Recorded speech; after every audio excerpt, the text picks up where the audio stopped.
Хотите быстро выучить английский? Пройдите 5 бесплатных уроков в нашей...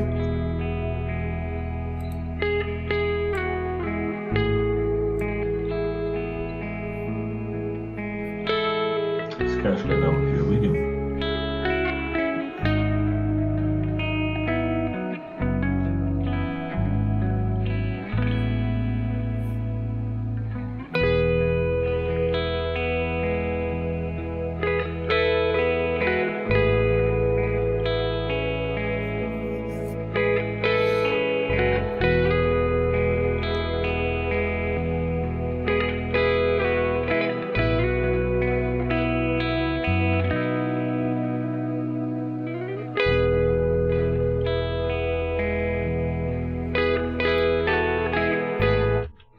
Вітаю, шановні глядачі каналу.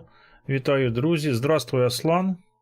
Здравствуй, Сергей. Да, я вот такой незапланированный стрим, я зрителям канала докладываю. Сейчас я вам объясню, почему такой незапланированный стрим. Вот. Ну, в первую очередь, пока люди подходят, я хотел бы спросить, Аслан, как вообще у тебя здоровье, как с коронавирусом, вот, вообще вот это прошла эпопея, болел, не болел, как с вакцинацией, вообще как дела вот в свете последних? Все хорошо, слава богу, со здоровьем все хорошо, вакцинацию сделал, обе прививки Pfizer сделал. Отлично себя чувствую, никаких вообще не было, никаких побочных эффектов, вообще ничего не было, как будто я не делал. Чувствую себя отлично, ну, как-то так. Здесь у нас все отлично, все вакцинируются, практически все.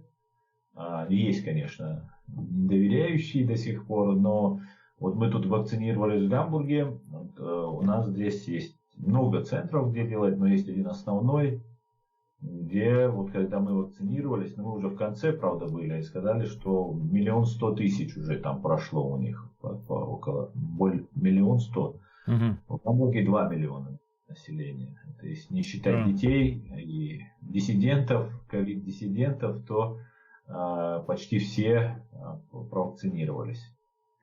Скажи, пожалуйста, во-первых, я хочу поблагодарить наших модераторів. Он Сергій зараз модератор. Вітаю, Сергій Іванович, вітання каналу Реаліті, вітаю, друзі.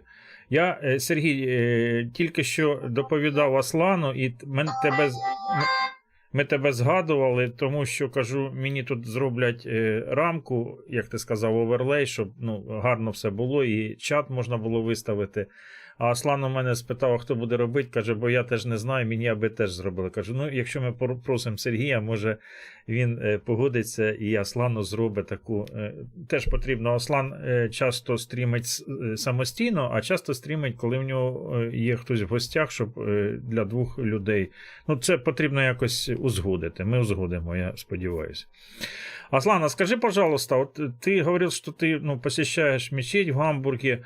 А как вот вообще мусульмане относятся к... Там же в мечеть ходят не только чеченцы, понятно, и другие национальности. Вообще как относятся к прививкам? Есть какое-то предрасположение, не предрасположение какое-то? Или это индивидуально каждый решает? Ну, приветствую всех твоих подписчиков. Не поздоровался сразу со всеми. Сергея приветствую. Нет никакого различия в мечети или где-либо в другом. Все люди по-разному относятся. Кто-то, по большей части уже все согласились, что все-таки нужна вакцинация. И, в принципе, не вижу я никакого отличия, что там мусульмане там разных национальностей как-то более скептично относятся к этому. Не знаю, в основном здесь митингуют немцы против этой вакцинации. Ну, особой разницы никакой нет. По-разному. Есть люди, которые не хотят вакцинироваться, возмущаются, говорят, что какие чипы нам вживляют. Но это все дело такого, как говорится, и вкуса, и той самой пропаганды, которая ведется очень сильно. Ну и я бы хотел бы сказать свое мнение по поводу, раз мы затронули эту тему. Я вот считаю, что коронавирус, конечно же, я не сомневаюсь практически нисколечко, что за этим стоит Россия. Но я думаю, что коронавирус с нами теперь навсегда. Никогда мы больше от него не избавимся. И, скорее всего, время от времени нам придется делать эти вакцины, так как болезнь очень тяжелая, вы сами знаете об этом. Болезнь тяжелейшая, протекает очень плохо, очень тяжело. Появился новый штамм. Дельта он называется, он наносит вред глазам. Есть случаи, тут в Гамбурге у нас выявили эти случаи. Ну вот, как бы, все только усугубляется с этой короной, с этим вирусом.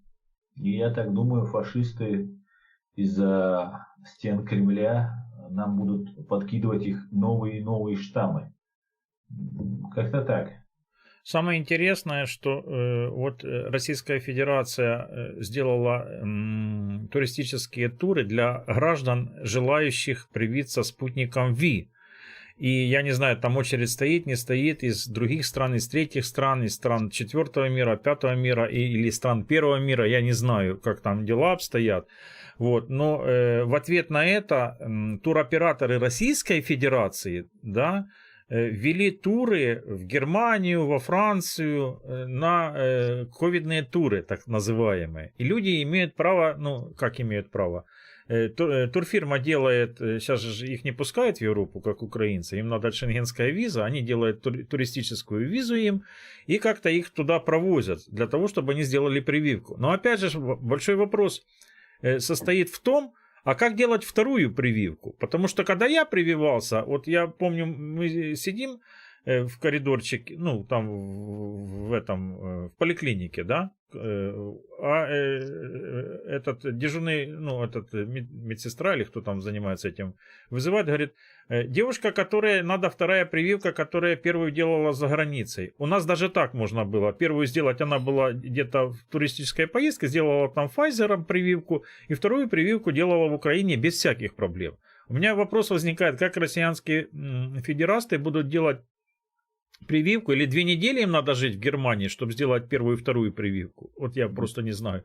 Или же, ну вот как они будут решать этот вопрос, потому что на России Pfizer, ну любой прививкой, кроме вот российских, там их несколько, привиться просто нереально. Они говорят, наших достаточно, я сразу вспоминаю Советский Союз. В Советском Союзе тоже был автомобиль «Жигули», автомобиль «Москвич» и автомобиль «Волга» для избранных. И были же автомобили, были там, или там ботинки какие-то советские были. Не голые же люди ходили, не босые ходили в одежде, ходили в ботинках. И зачем были эти джинсы, когда была советская одежда? Ну, это я просто мне навеяло это все с прививками, да. Тут Сергій писав, модератор добавил Аслану на 10% звуку. Я добавил на 10% звуку. Скажите, пожалуйста, как со звуком? Выровнялся звук или не? Ну, как, если надо кому-то добавить или подрегулировать, я подрегулирую. Это первое. Второе. Я прошу, убедительно прошу всех скинуть ссылку на стрим в соцсети. Facebook, Twitter, кто зарегистрирован. И, пожалуйста, ставьте вподобайки.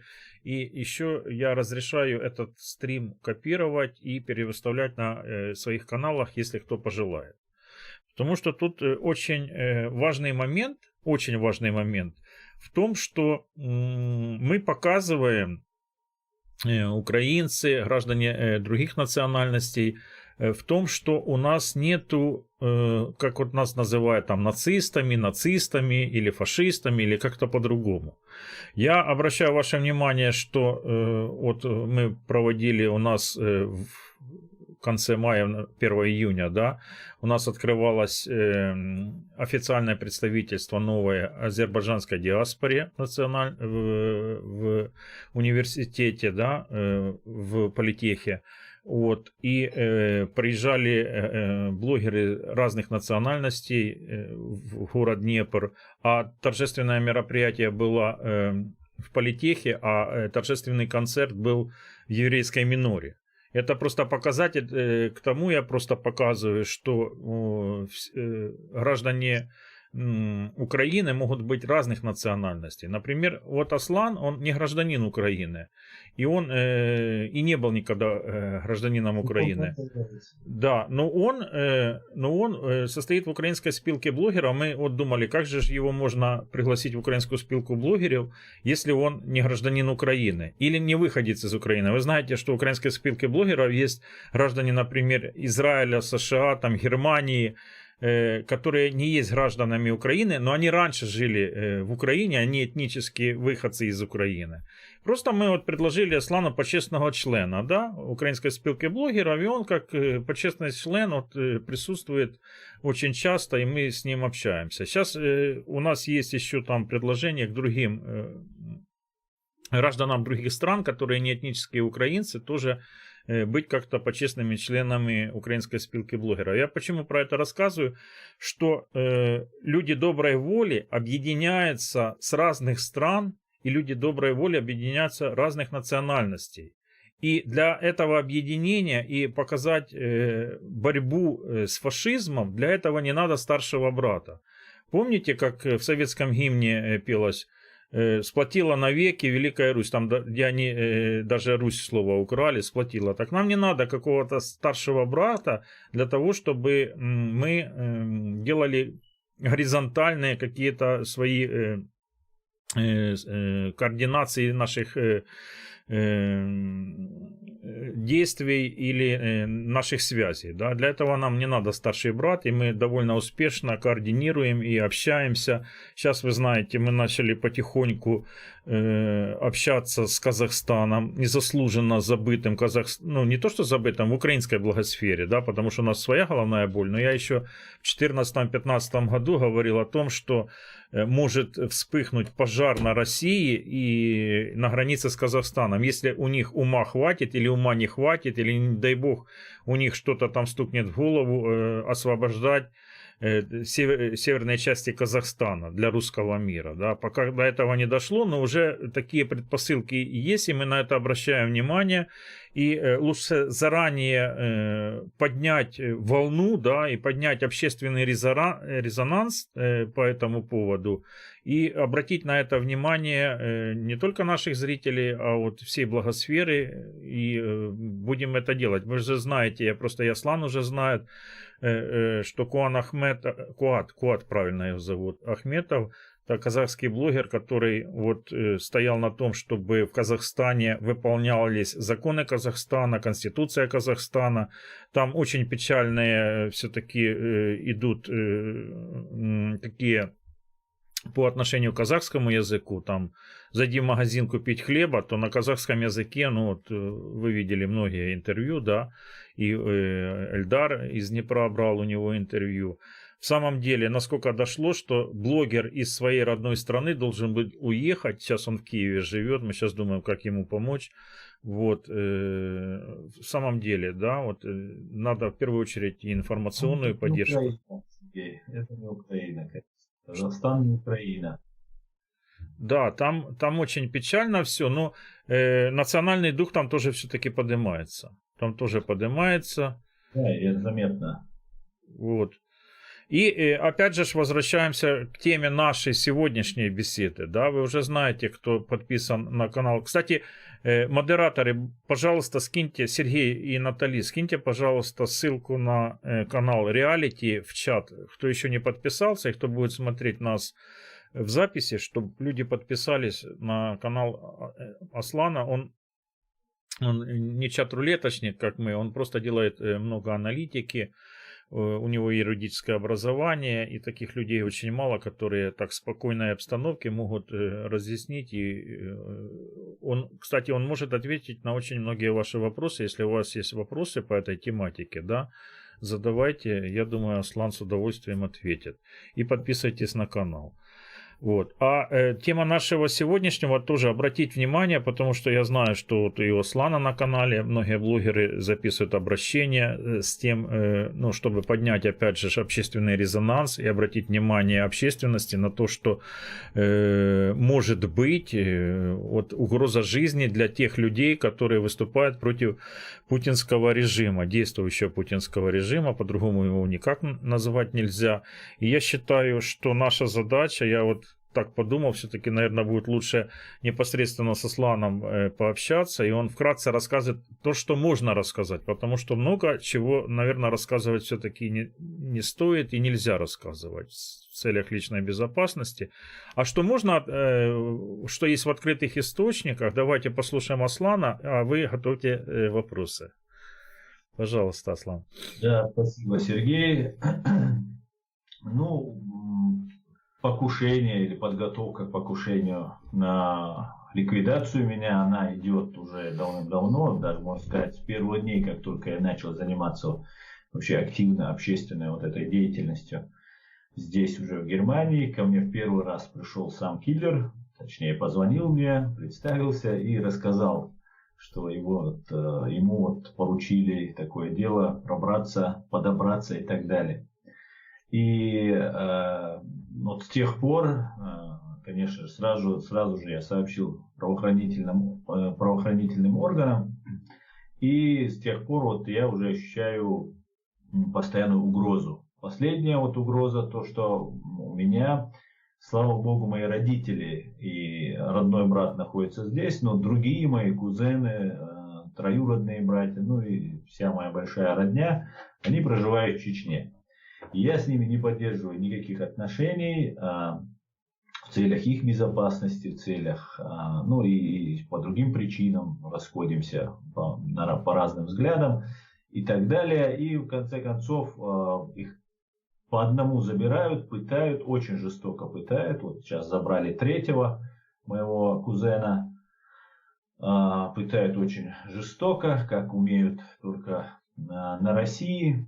И ко мне поступает. Мы в 2017 году, я хочу рассказать, если можно. Да, конечно, у нас время. Да. Хочу рассказать очень такой интересный момент. Как из чеченцев делают исламистов, как нас представляют. Это по-разному, много, со всех сторон нас пытаются такими сделать. Загнать нас в матрицу исламистов и путинистов, что на самом деле абсолютно не так. 90%, 95% абсолютно нормальные, нерадикальные товарищи. Но вот расскажу на примере. В конце 2016 года, в начале 2017 года второй полк имени Ахмада Кадырова, так называемый полк имени Кадырова, который, как выяснилось, был орудием ФСБ по Чеченской Республике, таким мечом карающим в Чеченской Республике, хоть и назывался полком имени Кадырова, Ахмада Кадырова, в честь папы, который был агентом КГБ, как известно. Были захвачены несколько сот человек, молодых людей. Эти люди, в принципе, говорили то же самое, что говорю и я. Может, даже в более мягкой форме они это говорили, просто использовали, будучи мусульманами, собирались в мечети и использовали мусульманскую религиозную риторику. Их приписывали, их вычисляли, их слушали, их контролировали. Среди них была агентура, которая их сдавала. И в конце концов, вот в конце 16-го, начале 17-го года была облава, и их всех задержали. А Новая газета установила, тогда задержали 200 или 300 человек. Точных данных нет, потому что некоторых отпустили. Но как мне стало это известно, и потом как это стало достоянием общественности, когда ко мне обратился здесь, в Германии, сотрудник этого полка, второго полка имени Ахмада Кадырова, Сулейман Гизмахмаев, который попросил политическое убежище здесь, в Германии, ему отказали, или было в процессе, и вот он обратился ко мне, и мы вместе с ним составили документ, который потом, хоть он был пока в черновом виде, но мы потом начали его дальше развивать.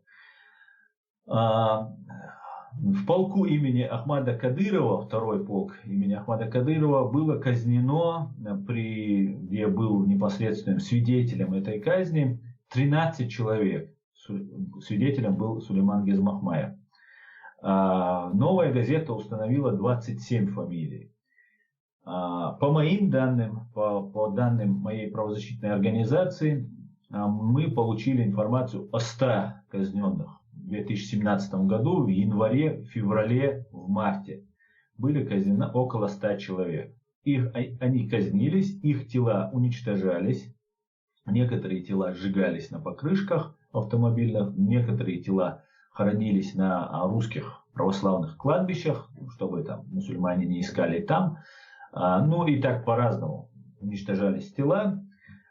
После того, как они несколько недель их пытают, они рассказывают все, что только они знают, и после этого берутся перед казнью, их заставляют подписать подписку о невыезде, и обязательно, что явятся по первому же требованию, заводят в соседнюю комнату и душатся.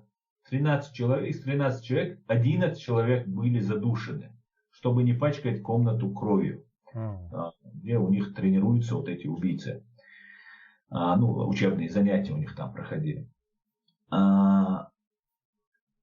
Берутся их телефоны, с их телефонов отправляются смс-ки родителям, родственникам, что мы добрались до Сирии, мы на джихаде, все нормально, скоро всех победим и так далее, и так далее. Ребята, вот когда было задержано вот эти 200-300 человек, вот в тот период времени, у них был изъят один пистолет. И я очень долго ломал голову, почему их казнили, раз всего лишь один пистолет, каких-то мести как таковой нет, убитых сотрудников российских оккупационных войск тоже никаких в это время особо никаких нет. За что вот столько людей казнить? И потом уже, разбираясь, мы пришли к выводу, что подготавливаются люди в Москве, все их данные, все материалы, ФСБ по Чеченской, банда ФСБ по Чеченской республике, во временно оккупированной Чеченской республике Ичкерия, которую возглавлял главарь банды Игорь Хвостиков, под его началом, под его контролем, под их прослушкой, под полным документальным оформлением. Все проводила ФСБ по Чеченской республике. Отправлялись все допросы, легенды, которые готовятся в Москву. Там на специальной базе ГРУ проходили подготовку товарищи, которые отдаленно или не отдаленно похожи на казненных, и они уже выезжают в Сирию. Юридически человек еще жив. Родственники не заявили об их смерти, потому что родственники реально думают, что они куда-то уехали, пропали, отвечают же на звонки там и так далее, отвечают же на смски. И в 2017 году около 100 человек, по моим прикидкам, 27 фамилий новая газета установила, по моим прикидкам около 100 человек, выезжают в Сирию. И там эти товарищи, военнослужащие российских вооруженных сил под видом исламистов-каратистов начинают, во-первых, они вливаются, во-первых, у чеченцев очень такая репутация воинов там, и так далее, и в любом арабском мире, в любом мусульманском мире нас очень любят и уважают, скажем прямо, особенно если это война. На войне ценятся такие нас товарищи. И они вливаются в эти движения, которые там уже есть, разные там были, очень радикальные, не очень умеренные, демократические силы есть, антиасадовские в Сирии. Они вливаются туда, первое, что они добывают информацию, второе, они проводят провокацию, стравливание и так далее, и набирают очень-очень много молодежи, той же арабской молодежи местной, к чеченцам, чеченский батальон, все хотят попасть там и так далее. И потом под этим видом зазывались чеченцы с Европы. Да, когда там хорошо ты вооружен, надо еще учесть, что эти люди, которые российские военнослужащие, они имеют неограниченное вооружение, неограниченное финансирование, информацию, которую предоставляет Министерство обороны фашистской России. Ну и вот, и, соответственно, вы можете проводить хорошие операции, результативные операции, вы можете их проводить против американцев, против турков, против кого угодно, но не против Асада, русских и так далее. Короче говоря, вот это мы все раскопали, и я, и этот Сулейман Гизмахмаев, который сейчас находится по программе защиты свидетелей, занесены в список, мы и наши семьи занесены в расстрельный список. Поэтому вот такая вот ситуация. Мы нисколько не отчаиваемся, наоборот, радуемся, что можем потихонечку наступать им на пятки. Я надеюсь, что все вместе мы одолеем этих мерзавцев. Интересная информация, Аслан, да, вот тут и люди в чате пишут, что страшные вещи Аслан рассказывает. Получается, что военнослужащие, ну, их называют еще кадыровцы, да, которые служат на российскую армию. И они туда едут, в Сирию, не просто те, которые себя называют ичкерийцами, а именно те, которых отправляют со стороны спецслужб Российской Федерации, но они об этом не знают, я так понимаю, в темную. Или часть, наверное, об этом и знает, командиры какие-то. Те товарищи, которых под легендами, да, человек казнен, физически он мертв, но у него по документам юридически человек жив. Еще нигде не зафиксировано, что он уже умер. Родственники также надеются, что он жив. Да? Никто не заявляет, или если заявляет, никто не принимает у них заявление. Мы их отпустили, подписка о невыезде и так далее, и так далее. И вот эти люди, это действующие офицеры российских вооруженных сил под видом исламистов. Они могут быть как мусульмане. Я, например, участвовал в судах, и когда работал еще в Москве адвокатом. Я, например, знал человека, который проходил по материалам дела, будучи грузином, он представлялся абхазом, мусульманином и был внедрен в группу, там не только чеченцы были, кавказцев, и очень хорошо вот, исламской риторикой владел. Поэтому эти люди, которые отправляются под видом исламистов или радикалов, или борцов против режима Асада, эти люди действующие офицеры. У них четкая иерархия, не знаю, кто из них командир. Они не все чеченцы, хотя я уверен, среди них и чеченцы обязательно тоже должны присутствовать. И вот мы, общаясь, пытаясь докопаться до истины с Сулейманом Гизмахмаевым, бывшим спецназовцем этого второго полка, пришли к мнению, что он первое, на что обратил внимание, задавались вопросы, которые не имели вообще никакого отношения ни к терроризму, ни к чему-либо. Спрашивались такие детали, которые человек, который потом был казнен, и не один он только, этот человек спрашивает, с какого ты тейпа, какого ты, у нас там много разных. Тейп — это место происхождения, а не племя, как нас представляют. С какого места ты происхождения, какое ответвление от этого места. И мы так, чеченцы, друг друга устанавливаем. Настоящий ты или не настоящий. И это как бы очень легко установить, потому что нас немного, быстренько позвонил, узнал, уточнил некоторые детали. И он говорит, задавались такие вопросы, которые вообще не имеют никакого отношения. В детстве какой у тебя шрам на ноге, там, вот такие вот, когда ты получил этот шрам, там, в детстве получил этот шрам. Потом некоторые из тех, кто отправлялся туда, у них, например, братья, отец погибли в Первой русско-чеченской войне, во Второй русско-чеченской войне погибли. Некоторых нет, некоторых никто не погиб, но тоже были казнены из этих людей. Такого порядка были действия. Да. И, конечно же, это действующие российские военнослужащие. Они представляются чеченцами, как ты говоришь, кадыровцами. Хотя это тоже, знаешь, у американцев есть такая поговорка, что ли, самое большое... или присказка, самое большое достижение дьявола, то, что он убедил всех, что его не существует.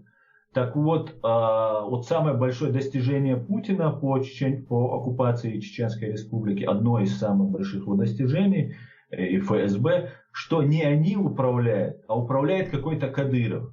У Кадырова 3 класса образования. Это человек не то, что не сможет республикой управлять и создавать такую систему управления. Этот человек не смог бы, я не знаю, даже каким колхозом управлять.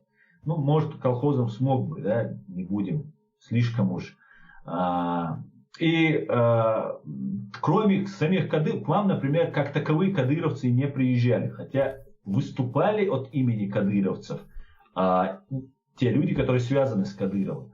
К вам приезжали в основном военные чеченцы. Они тоже между собой делятся. У нас во временно оккупированной Чеченской Республики есть кадыровцы, есть другие военнослужащие, ФСБшники, разные чеченцы.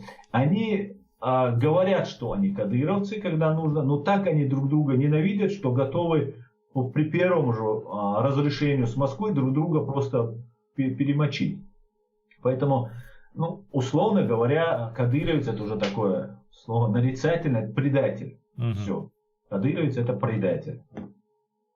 Смотри, ну с точки зрения спецслужб Российской Федерации сделано очень грамотно сейчас, ну, современное управление вот в оккупированной Ичкерии, да, потому что вот я вот довольно так вот, ну, например, когда прогнозировал развитие ситуации на России, например, там вот какой-то дворцовый переворот, или Путин помрет, или его украдут инопланетяне, или умрет своей жизнью, или начнется какой-то дележ власти, например, да, плановый или внеплановый. Разное может быть, мы это увидим еще.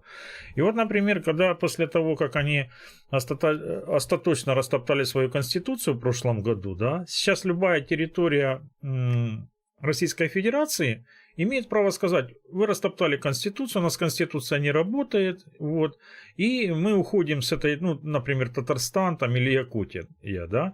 И Ичкерия может сказать, что мы восстанавливаем свою независимость. Понятно, что, наверное, уже юристы над этим поработали, и заранее уже все просчитано, что никто не будет опять объявлять о независимости, а будут просто восстанавливать ту республику, которая была оккупирована. Я, наверное, вот так вот, да, все юридически. Да, конечно. Смотри, Сергей, в Российской Конституции, в Конституции самой написано, что это объединение народов, республик, добровольное объединение вот это, и что вот они так добровольно вошли. Добровольное вхождение ознаменовалось подписанием федеративного договора, который Чеченская Республика никогда не подписывалась. Даже в соответствии с Российской Конституцией Чеченская Республика незаконно находится в составе Российской Федерации. Мы имеем свое государство, которое основали Джохар Дудаев, его соратники, его товарищи. Мы пережили страшный геноцид. Да, была война, первая война, еще ее можно назвать нормальной, хотя нарушений и преступлений, и геноцид, военные преступления с российской стороны, конечно же, были в первую войну, но вторую войну это был просто геноцид. Просто нас не слышал никто, Запад нас обменял. Нужно признать, к большому сожалению, ошибки были с нашей стороны, со стороны нашего руководства. Но то давление, которое оказывалось на президента Масхадова, на окружение, очень сложно было не совершить какое-либо действие, не нанося урон и репутации народа и республики и так далее, потому что обложили со всех сторон. И помните, Сергей, когда-то Джохар Дудаев предупреждал, что планы были сперва разделаться с Чечней, потом пойти на Крым, то есть на Украину.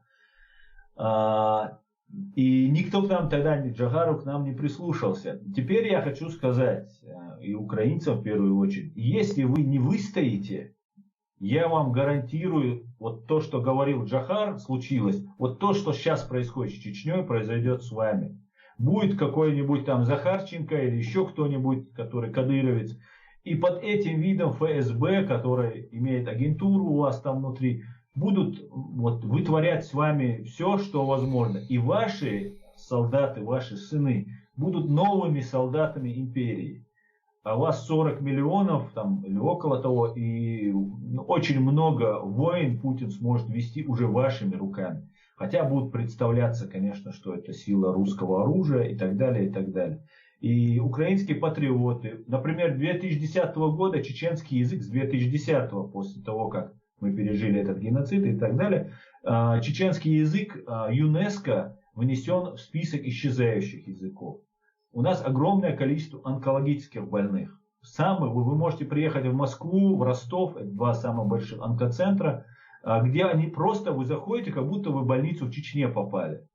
В основном вы там всех встречаете чеченцев, посетителей, болеющих и так далее. Поэтому вас будут уничтожать и голодом, и болезнями, и холодом, и так далее. И это все не просто мои какие-то фантазии. Я вот вам только что рассказал про реальный случай казни около 100 человек с уничтожением тел.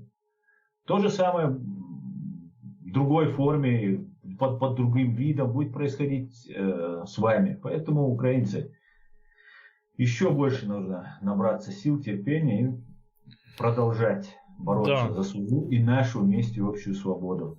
Я вот еще хотел бы просто обратить внимание, если вот там пару лет назад, да, 3 года назад, до общения со Сланом, я все-таки так надеялся и думал, что может быть для чеченского народа оптимальный вариант, такой оптимальный вариант, что третьей чечено-российской войны не будет и гражданской войны тоже не будет, что когда режим рухнет, он рано или поздно, режим поменяется, рухнет, например, да, Кадыров может сказать, к примеру, я этот новый режим не признаю, это российский режим, это такой путинский или как-то по-другому, я его не признаю, и мы, восстанавливаем нашу независимость.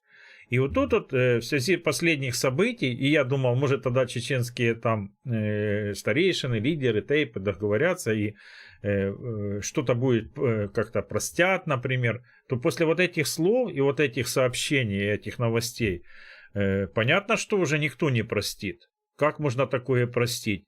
И получается, ФСБ сейчас спланировала даже то, что я прогнозировал, что может быть, например, да, люди договорятся, он скажет, например, я восстановил Чеченскую Республику деньгами Российской Федерации, я построил крупнейшую там мечеть, нам построили и так далее, восстановили города, села, люди жили, достаточно в безопасности и так далее, вот, и дальше будем строить. Но опять же, тут зрители в чате уже писали, получается, что даже при хорошем раскладе все равно ему этого никто не забудет, эти преступления родственники не забудут, и все равно больше всего, что может это вылиться уже в гражданский какой-то конфликт в самой Чеченской Республике. Вот в чем опасность. Да, опасность есть, конечно же. Кадыров никогда в жизни не пойдет против России, так как даже в силу своих интеллектуальных возможностей он не сможет это сделать. И если убрать финансовую, материальную составляющую, потоки, которые идут к Кадырову, то, конечно же, вся вот эта его свита и он сам, они просто разбегутся. Надо понимать чеченцев, что вы прощали такое. Такое в истории чеченцев первый раз. Да, у нас были предатели, у нас были коллаборанты, нехорошие люди, палачи собственного народа появлялись у нас.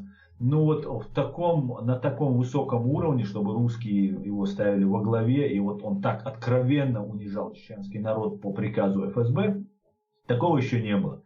И, конечно же, никогда ему этого не простят.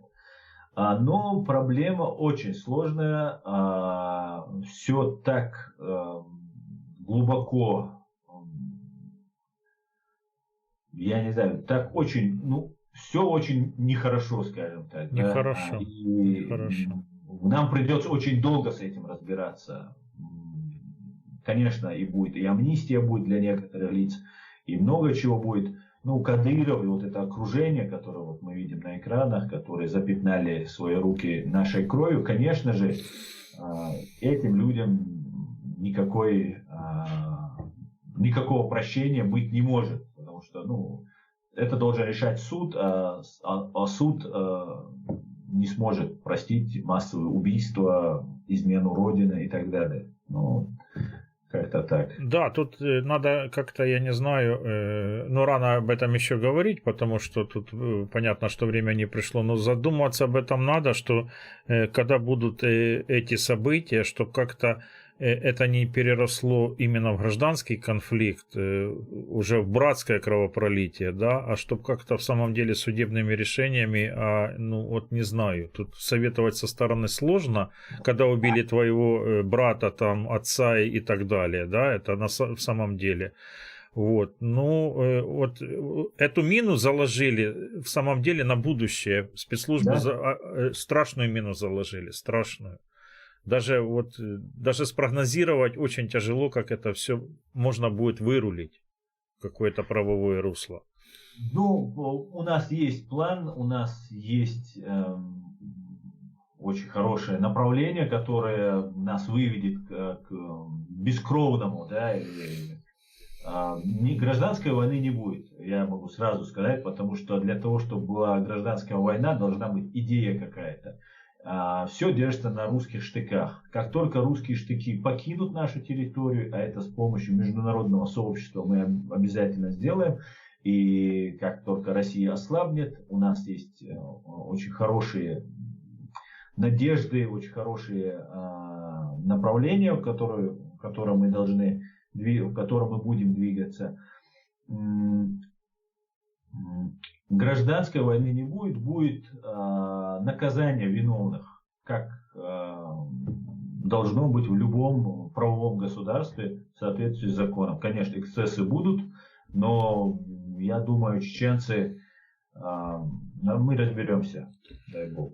Аслан, скажи, пожалуйста, вот я знаю, россиянцы запретили, да, вот меджлис крымско-татарского народа, да, вот в Крыму. А у вас есть нечто подобное? У вас же там, когда вот какие-то глобальные вопросы решают, старейшины тейпов собираются, если надо в самом деле чего-то решить. Ну, раньше, по крайней мере, так было. Вот. Можно ли надеяться на то, что все-таки соберутся старейшины, например, они признают, да, вот в нашем тейпе эти люди были предателями, и договорятся. Это был бы самый, наверное, оптимальный, ну как, ну...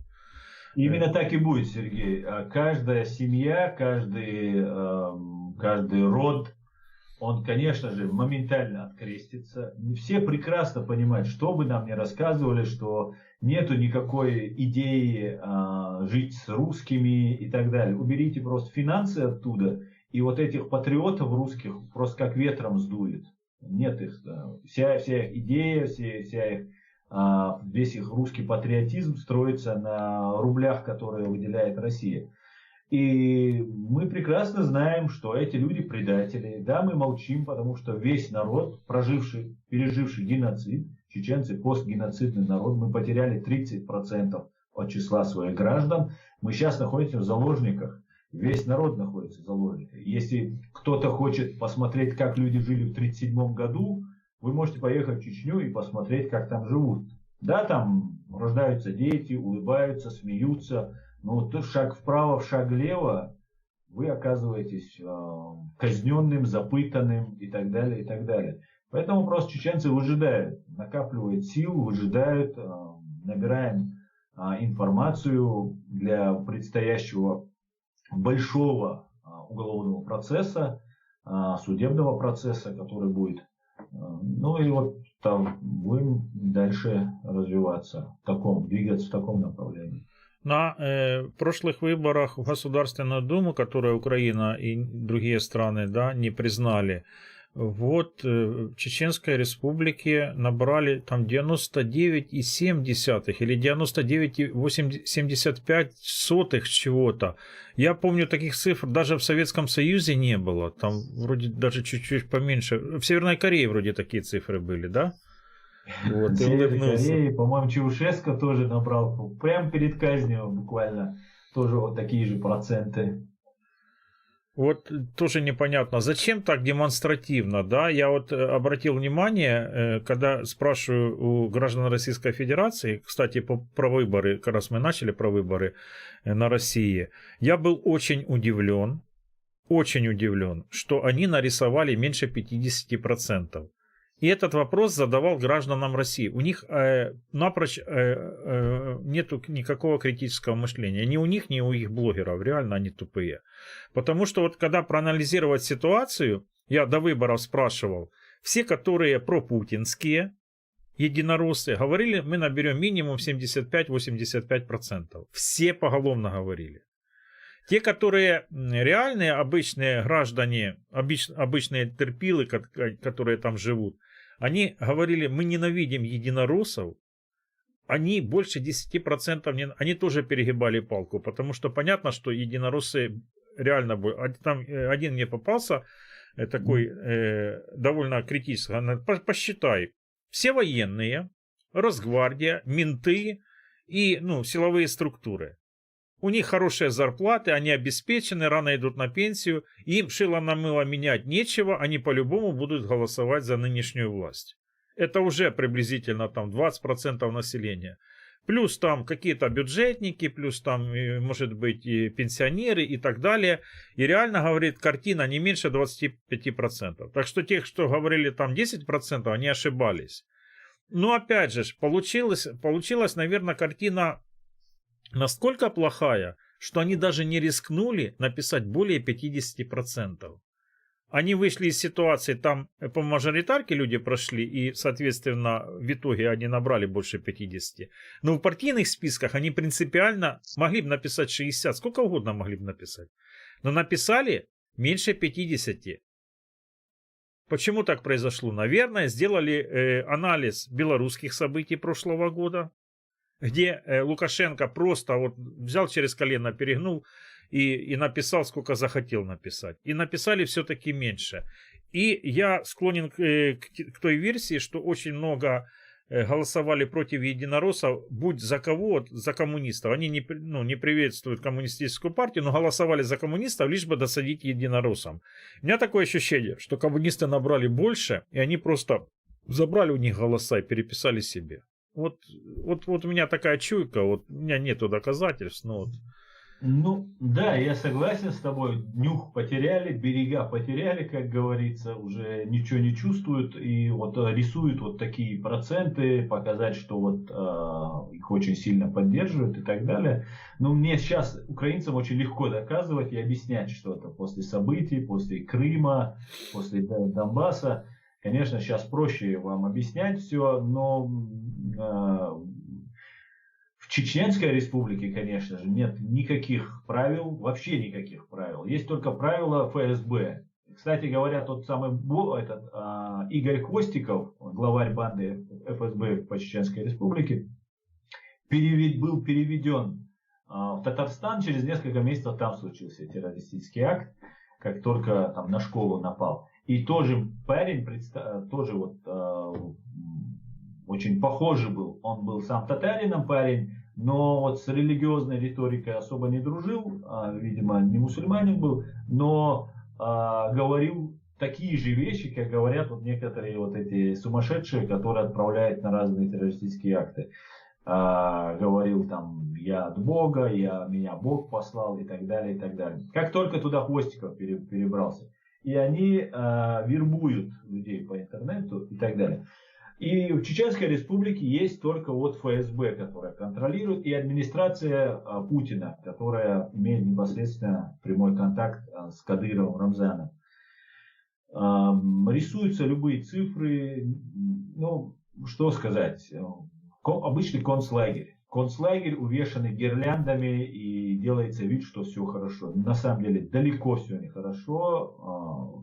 Конечно, голода нет, слава богу, но положение очень критическое, и люди в очень тяжелом положении находятся.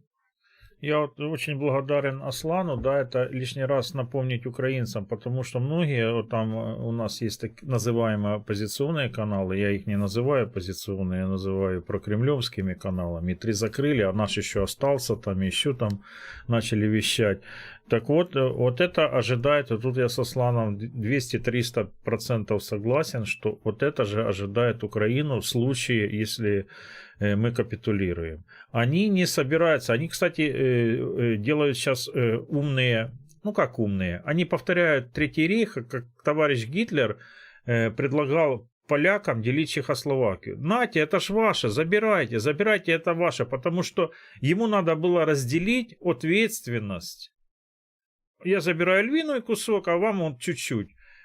Потом то же самое, как товарищ Гитлер делил уже саму Польшу, да, но уже с Советским Союзом. Нате вам чуть-чуть там, Львов и Брест, ну а остальное забираю я, чтобы тоже разделить ответ. Я с вами поделился, это не я виноват в разделе Польши. Мы разделили ее с Советским Союзом. Но на Нюрнбергском процессе осудили только нацистскую Германию, потому что победители не судят. И эта же риторика сейчас идет со стороны России, да, и официальных их властей, и им вторят эти же блогеры там, и все федерасты, которые им подгавкивают. Отдайте полякам Львов, а остальное нам. А поляки не претендуют на Львов, чтобы вы знали. И мало кто об этом знает, потому что полякам по итогам Второй мировой войны постоянно, Микола Рушниця об этом говорит, очень постоянно, им отвалили хорошие куски самой Германии. Если сейчас начать передел, послевоенный передел, это много куда можно зайти. Поляки на Львов не претендуют. Поляки сейчас нам подставляют свое плечо. Вы знаете, как Дуда он себя повел, да, с Меркель отказался. Молодец. Встречаться. Мы с поляками воевали 500 лет. Мы всю жизнь с ними воевали. Мы всю жизнь воевали с поляками. Они нас хлопами называли, как угодно. Когда Богдан Хмельницкий думал, кому присоединиться, его еще Тарас Шевченко писал, лучше б тебя мать в твоей колисці задушила, коли ти немовлятком був, що ти з москалями договір підписав. Лучше б ти з поляками підписав. Поляки такого геноцида не делали против украинского народа, как делали москали. Да. Так вот, да. И сейчас поляки нас просто делают все возможности, чтобы нам помочь интегрироваться в Евросоюз. Они пытаются сделать какую-то там коалицию Чехия, ну, Словакия, страны Балтии и Украина, и обязательно Украина, чтобы показать Евросоюзу, что Украина это европейская страна. И поляки не претендуют на Львов. Поляки помогают всячески, чтобы Украина интегрировалась в Евросоюз. Я вот к чему. И вот этот, когда с Асланом общаюсь, да, я вот Аслану перед стримом говорил, что сейчас очень много надо быть особо внимательными, потому что они пытаются рассорить нас изнутри. Пытаются внести какие-то компрометирующие там материалы, какие-то вливы, какой-то слив информации, чтобы рассорить вот эти силы, которые противостоят, ну, Российской Федерации, разделяя власть. Смотрите, как они разделили даже чеченское общество, да, пытаются разделить и пытаются заложить мину на будущее. То же самое происходит и в украинской блогосфере. Мы внимательно отслеживаем тех блогеров, которые пытаются в силу своей тупости, в силу своей глупости, в силу своей, ну, или просто не сильно тупые, но просто не знают ситуации. Например, критиковать своих коллег, или обсуждать своих коллег, или как-то там оговаривать своих коллег, я имею в виду по цеху, по блогерству. Ни в коем случае не поддавайтесь на такие провокации. Если есть возможность, свяжитесь с этим человеком лично и пообщайтесь с этим человеком лично. Вроде бы у нас все в украинской блогосфере сейчас нормально, в отличие от российских сучьих войн. Аслан, наверное, немножко не в курсе, у них там реально сучьи войны идут, они друг друга там реально идут информационные войны за счет денег там и так далее, за счет других. России, да, вот среди российских блогеров. Среди российских блогеров, да. У них там идут, мы их называем сучьи войны, там уже целый сериал выпущен, «Сучья война 1, 2, 3». У нас есть несколько тут таких людей, которые из-за границы пытаются расшевелить эту ситуацию, не знаю, по своей глупости или по вказівке спецслужб, или по оплате со спецслужб. Пытаются расшевелить это, но у них не сильно получается, но они целеустремленно это делают. Я еще раз просто обращаю внимание, их очень бесит, что мы на горизонтальном уровне, без всяких старших братьев, смогли наладить контакты. И это их очень бесит. И значит, мы на правильном пути. Правильно, я очень благодарен и Аслану, и блогерам других стран, что они вот на горизонтальном уровне, да, поддерживают с нами контакты, проводим стримы, рассказываем, объясняем. Людям надо все разжевывать и рассказывать. Это мы в этой сфере крутимся, и мы это немножко знаем. А люди много чего не знают. Им реально надо помочь, разобраться, подсказать, рассказать. Вот я считаю, мы сейчас делаем очень правильное дело. Да, именно так. Вы делаете очень важное дело. Дай Бог, чтобы было все хорошо. Я на ответы, да, давайте почитаем. Пане Иванович, передайте, пожалуйста, привет Аслану из Литвы, все будет Ичкерия. Кстати, напишите, откуда вы и кто нас смотрит, нам будет приятно. Ну, я вижу тут Давиля, это тоже мой подписчик, здесь много Дима Бимбан, много моих подписчиков, всех приветствую, друзья, рад вас и видеть тут тоже. Ну Да. и, конечно же, и твоих всех, и всю Украину приветствую. Да, подписывайтесь, вот постоянно спасибо нашим модераторам, которые постоянно скидывают ссылку на канал Аслана, да. Литва приветствует вас, друзья, слава Украине, Ичкерия будет свободна. Спасибо, Литва. Чернівці, Харків, Київ, Рівен, така маленька перекличка. Харків, Франківськ, Воронеж, Полтава, Малага, Іспанія, Україна, Одеса, Краків, Польща, Киев, Краматорск, Алчевск. Плохо, что нас из Чечни не смотрят. Литва, Латвия, Днепровщина, Харьков, Донецк, Киев, Львив, Киев, Канада. Ага, спитай, як справи з рішенням чеченських питань в європейських судах. Ну, ви знаєте, що європейські суди дуже довго йдуть, і насправді це така справа дуже не одного року. Ви знаєте, що і Україна подавала. Ну, якщо є якісь новини у Аслана, я от не знаю, як там справи, тому що не відслідковую. Ну, новостей особо новых нет, обязательно будем сообщать, держать в курсе всех, потому что очень важно, чтобы все было по справедливости и в рамках закона. Сейчас идут судебные тяжбы, пытаются доказать люди, что они не являются угрозой для Украины, защитники и не только защитники. Я общаюсь с некоторыми людьми, которые не только защитники, не только из батальона шейха Мансура. Но вот, к большому сожалению, такое случилось, и все вызывает, ну, и вся вот эта неразбериха, скажем так, она возникла из-за того, что все засекречено.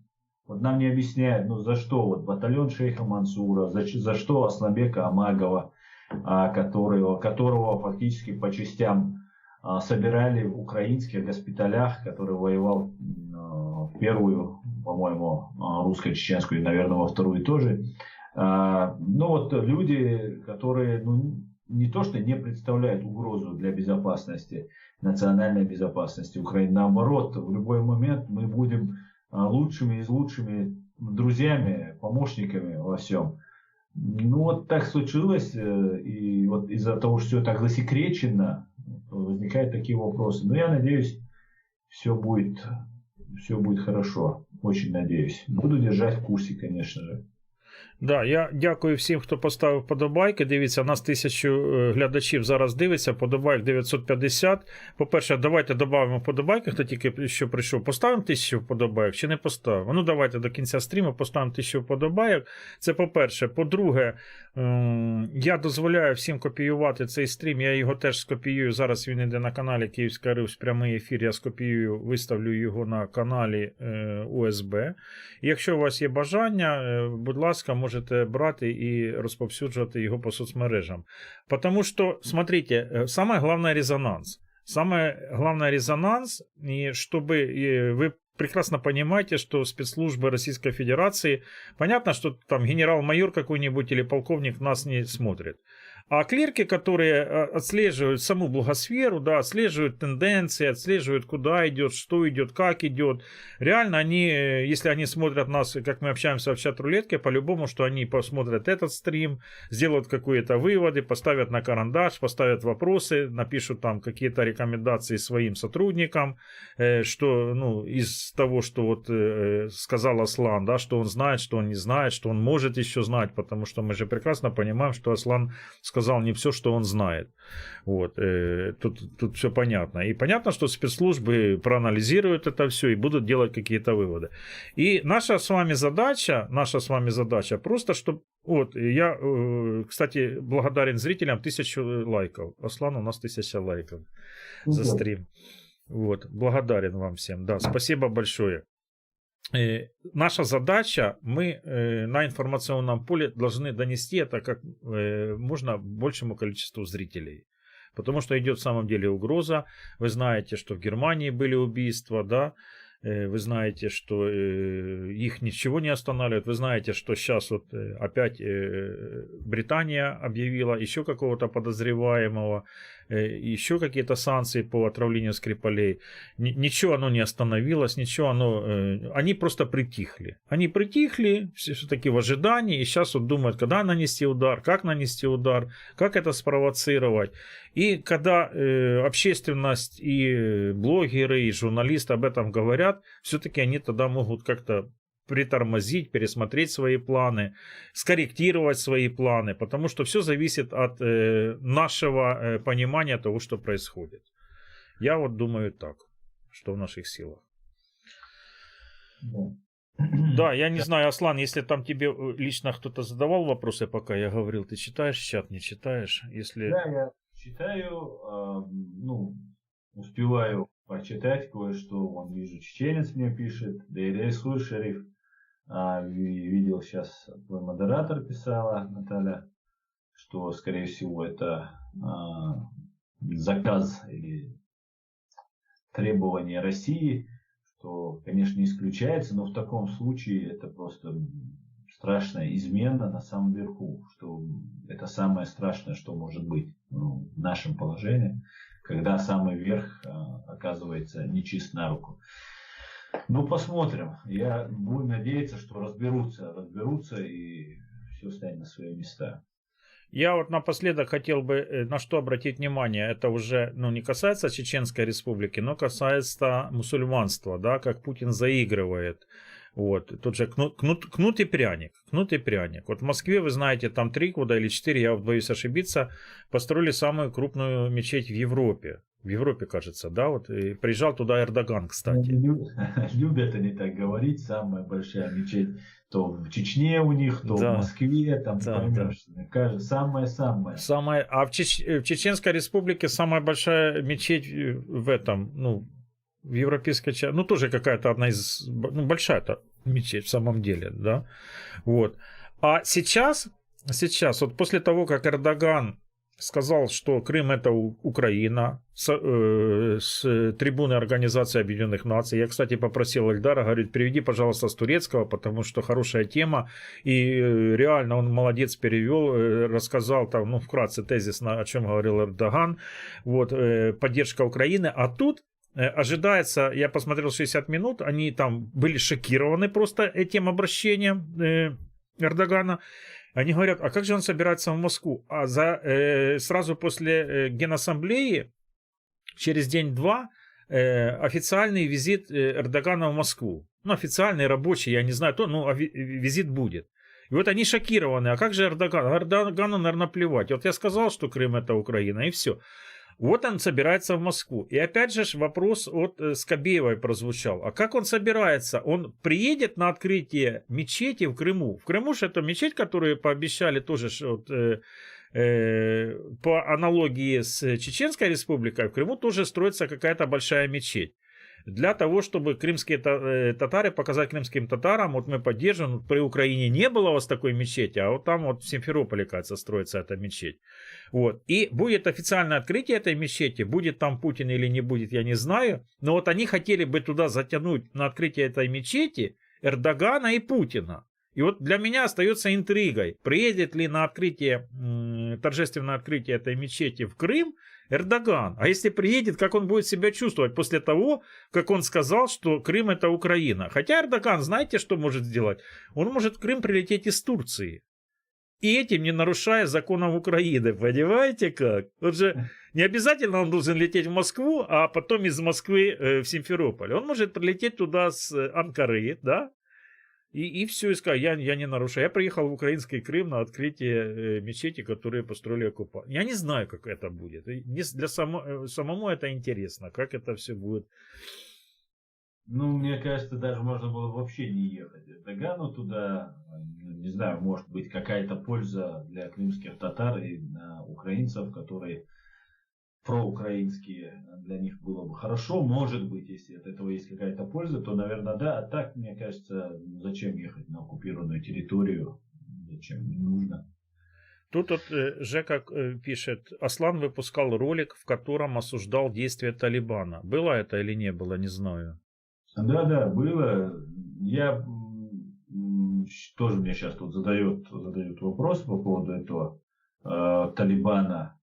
Ну, мне, знаете, самое, что неприятно слышать, когда люди представляются мусульманами и после этого запрещают девочкам учиться. Это было самое большое для меня непонимание того, ну, это самому себе стрелять в ногу. Как у нас говорят, у чеченцев, и вообще так принято в мире, что нацию воспитывают матери, женщины.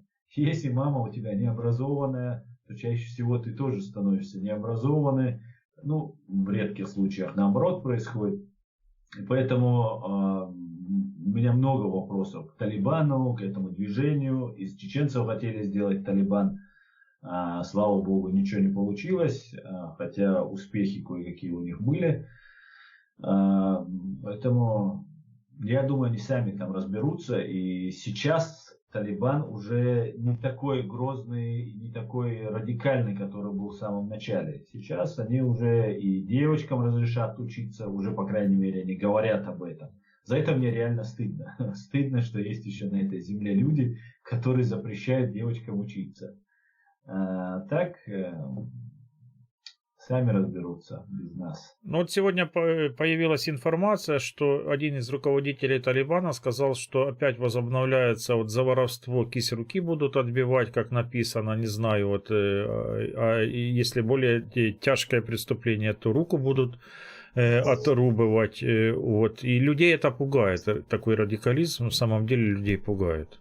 Да, конечно, это очень неприятно, и это попахивает не очень хорошими признаками, но я могу сказать, Сергей, со всей ответственностью, что бы ни творил Талибан, что бы ни творили какие-нибудь там, я не знаю, самые радикальные радикалы, по сравнению с русскими и с Россией, это маленькие дети.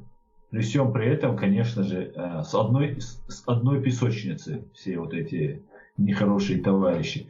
То, что творит Россия, то, что творила Россия и будет творить Россия в той же Сирии, на том же Донбассе, например, в той же Чеченской республике Ичкерия, мы все прекрасно знаем, такого ужаса не творили, ну, мне кажется, никто на этой земле. Никто, с самого зарождения.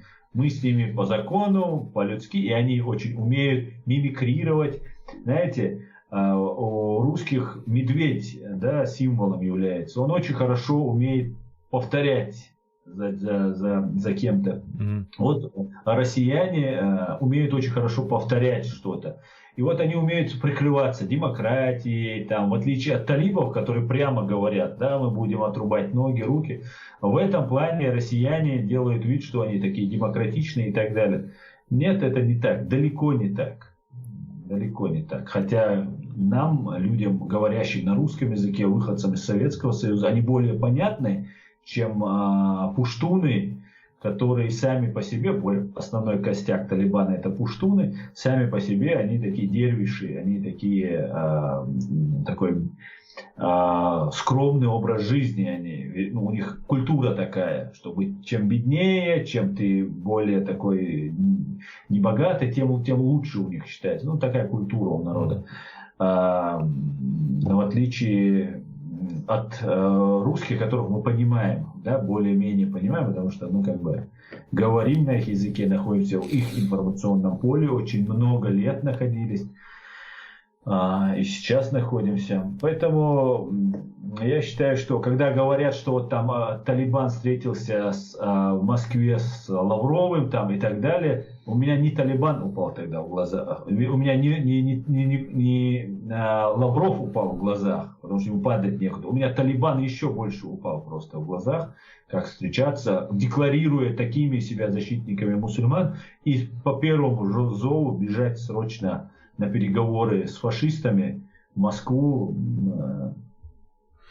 А вот напоследок, Аслан, вот как ты считаешь, да, вот мне интересно твое, потому что у меня есть своя точка зрения. Я так думаю, что американцы подложили свинью. Они сдерживали этот Талибан на протяжении последних 20 лет, и Москва более-менее свободно себя чувствовала, Кремль я имею в виду. А сейчас они оставили им столько вооружения, просто ушли вот так вот прям резко-резко, так не бывает, но ушли, да, и это было вот, Табах критиковал, что это Байден сделал, это было запланировано еще до Байдена, это запланировано еще было и до Трампа, вот, и был бы сейчас Трамп, то же самое вывели, по-любому вывели, однозначно, Трамп сказал, однозначно я выведу, вот, и у меня такое ощущение, что Россия затягивает вот эту ловушку, и сейчас у Кремля вот реально такая дилемма, что делать с Афганистаном.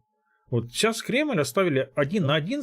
Вот это ваше подбрюшье. Вы там ввязались в Сирию, на дальних рубежах защищать нашу родину, то есть Российскую Федерацию. На дальних, где Сирия, где Россия. А вот тут же Афганистан. Это уже подбрюшье. Это реально подбрюшье. Исходя из вашей риторики, на севере Афганистана уже должна быть введена группировка для защиты собратьев по ДКБО, Таджикистана, Узбекистана, правильно? Вот. Да. И сейчас я не знаю, как разрулят эту ситуацию в Кремле. А именно же поэтому американцы и ушли. Американцы уже 2 года назад, когда вели переговоры с талибами, талибы, я как говорил, уже не те талибы, которые были раньше, которые просто там, хотели убивать всех американцев направо-налево, нет.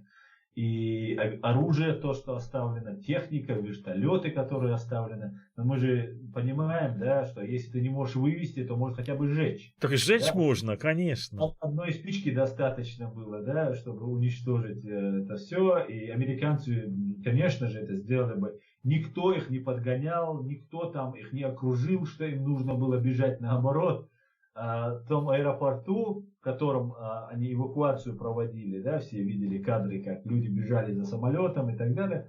Талибы уже, когда выставили посты свои в аэропорту, они пропускали не только американцев и других иностранцев, военных имеется в виду, но даже своих афганцев, которые по факту как бы должны быть предатели, да, коллаборанты, сотрудничающие с иностранными вот этими войсками.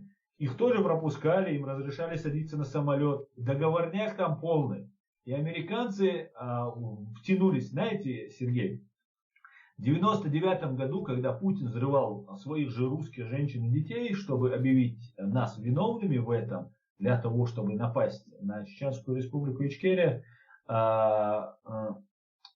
американцы были очень сильно за нас. Запад был за нас. Мы были, хотя у нас после межвоенный период нам очень сильно навязывался вот этот радикализм, вот этот крайние формы ислама. И несмотря на это, все прекрасно понимали, что чеченцы никакие не радикалы, мы находимся географически в Европе, с нами жить и никуда от нас никому не деться, а мы умеем сосуществовать со всеми и в нормальном, главное, чтобы к нам относились по-человечески. Так вот, тогда как-то Путину сказали, что вот на каком-то там у них совещании сказали, что американцы поддерживают чеченцев, Ичкерию, и рано или поздно мы будем вынуждены как-то с этим считаться. Мы не сможем сделать то, что они сделали тогда. И тогда Путин, говорят, сказал, что недолго они будут поддерживать чеченцев. Американцы недолго будут поддерживать. И потом в 2001 году произошло то, что Аль-Каида, Усама бен Ладен, вокруг которого были сотрудники ГРУ, российские сотрудники ГРУ, которые сообщили Константину Боровому, бывшему депутату, который сейчас проживает в Америке, еще в 99-м или 2000 году, что готовится нападение. Это Боровой Константин сам рассказывает. Он, слава богу, жив и находится сейчас в Америке. К нему обратились сотрудники ГРУ и сказали, что готовится нападение самолетами на Америку. Уже идет вторая русско-чеченская война, и готовится нападение. Он идет в посольство, он это сам рассказывает, американское, и сообщает эту информацию. Ему говорят, мы некомпетентны принимать такую информацию. Он летит в Америку, встречается с директором ФБР, и ему рассказывают, что на Америку будет совершено радикалами от Аль-Каиды нападение.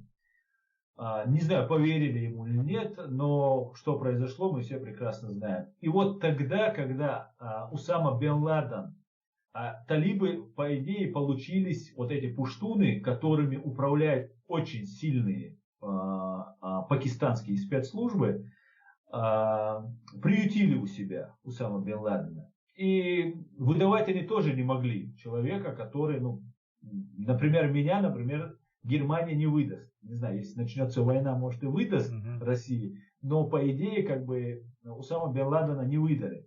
Хотя это никак, наверное, не поменяло бы ситуацию. И мне кажется, американцы были втянуты в эту войну именно русскими, именно ФСБ, ГРУ, вот этими бандами, для того, чтобы как можно больше держать. Афганцы, пуштуны, воинственный народ, им много не надо. Просто укатался, у полотенца обмотался, взял калашников, тапочки на ноги, пошел, и все, и ты можешь долго-долго воевать. И вот мне кажется, что американцы все-таки через 20 лет все-таки поняли, что они очень много сил и ресурсов тратят, 2,3 триллиона 2,3 триллиона потрачено за эти 20 лет на Афганистан. Американцы поняли и ушли. И теперь и Китаю, и русским вот из ОДКБ, вот всем этим старым КГБшникам из Средней Азии, которые, кто еще умер, кто еще нет, находится у власти, им придется сейчас как-то сосуществовать и иметь дело с очень хорошо вооруженными, и уже не такими уж и антизападными, не так радикально настроенными антизападно, с товарищами, которые, мне кажется, будут портить кровь русским и их товарищам в Средней Азии. Ну и самое главное, что американцы сейчас войска вывели, и эти триллионы, которые тратились, миллиарды, которые тратились, они теперь останутся для других нужд. А другие нужды — это в первую очередь Россия, самый главный враг, и Китай, который медленно, но верно посадил уже Россию на поводок, и мне кажется, будет только укорачивать этот поводок, и все может еще очень долго и кроваво. Алло, зависло у нас. Скайп завис. Я еще раз обращаюсь к нашим зрителям. Я разрешаю копировать этот стрим. Пожалуйста, скопируйте этот стрим и скиньте в соцсети, и можете его перевыставить на своих каналах. Что-то со скайпа, смотрите, какая-то идет перезагрузка. Смотри, если Аслан меня потом увидит, в записи идет опять вызов по скайпу. 1300 нам поставили лайков. Да, Аслан, восстановилась связь. Восстановилась. Да, я где-то, наверное, давно оборвалась связь. Не, пару минут. Буквально там несколько фраз мы не услышали. Даже минуту где-то. Нормально. Я хотел бы обратить твое внимание, что 1300 у нас вподобаек, и 8 дизлайков поставили граждане, не знаю, наверное, Федерации, которые за нами подглядывали. Мало сегодня подглядывали. Они посмотрят наш разговор в записи. Посмотрим. Спасибо, друзья, за поддержку. Спасибо, Аслан. Я думаю, будет еще интервью, если поменяется как-то кардинально ситуация. Будем держать вас в курсе. Берегите себя. И вот смотрите, Аслан вакцинировался Pfizer, я вакцинировался в Украине Pfizer. Без всяких проблем. Все желающие в Украине сейчас могут любой AstraZeneca, там любой вакцина, если есть желание, записались, подождали день-два. И сейчас уже проблем нет. Сейчас многие люди уже вторую вакцинацию проходят, некоторые даже третью. Я надеюсь, что все-таки весной мы попадем в Германию. Мы собираемся, Аслан знает, что мы собираемся в Мюнхен, но вот это все коронавирусная вот эта вся история всех перебила. В принципе, я могу и сейчас поехать со своими коллегами, но нам же интересно взять с собой зрителей. А зрителей тоже хотелось бы, чтобы зрители, которые с нами поедут, чтобы не подвергать их опасности, чтобы они тоже были провакцинированы в целях своей же безопасности. Потому что брать на себя чужие какие-то здоровья и жизнь, ну, сами понимаете, какая это ответственность. Хотелось бы как-то обезопасить тех зрителей. Если мы все-таки доберемся до Германии, мы надеемся, что мы как-то там уже встретимся и со Славой. Да, обязательно. Спасибо, что пригласил меня. Спасибо всем твоим зрителям за те теплые слова, которые они мне тут пишут. Все будет хорошо. Спасибо вам всем большое. До свидания. Слава Украине. Героям слава. Слава Ичкерии. Героям слава.